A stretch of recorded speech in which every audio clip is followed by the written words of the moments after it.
Hello everyone, I'm Paul McGuire Grimes. The new Netflix series Heartstopper has been a runaway smash hit with audiences, given its inclusive themes and lovable characters. It's now streaming on Netflix, and I want to talk about it. This is Paul's trip to the movies.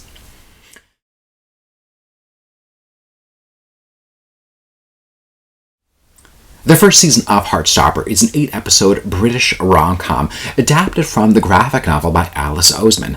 Oseman also wrote all 8 episodes, with Selena directing each one. Now, the series is that darling teen romance, centering on Charlie Spring, played by Joe Locke. He's openly out at school, but that doesn't stop him from being the butt of jokes and finger-pointing. He was happily dating Ben, but Ben's closeted nature and public girlfriend became an issue for Charlie. Now enter a fellow classmate Nick, played by Kit Connor.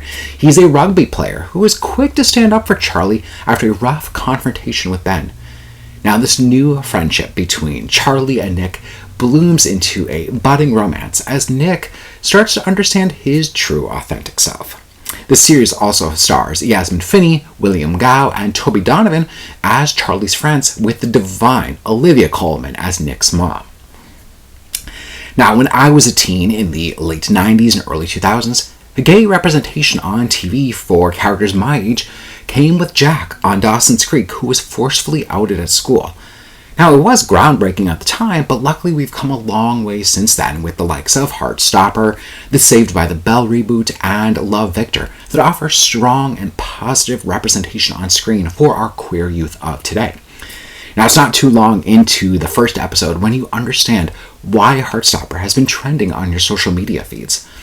Joe Locke is making his screen debut and makes Charlie charming, nerdy, and easily relatable.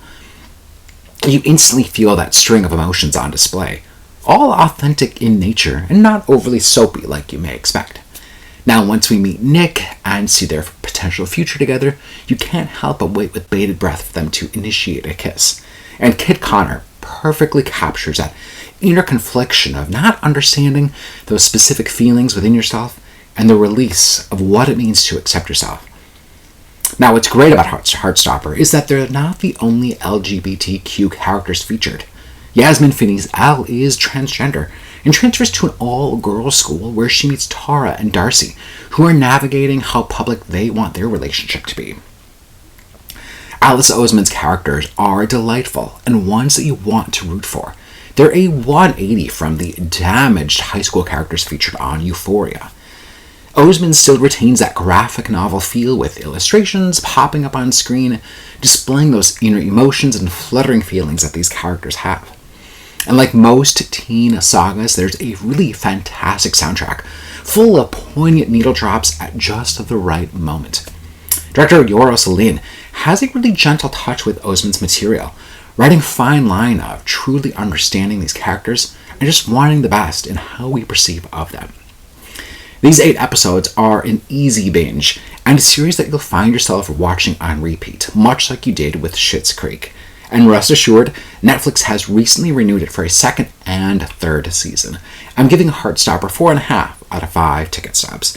If you like my review today, click subscribe on my YouTube channel. I got some other movie reviews, as well as my appearance on Twin Cities Live. Don't forget to follow my Instagram and Twitter at Paul's Movie Trip. I'd love to hear from you. Have you watched Heartstopper? What do you think?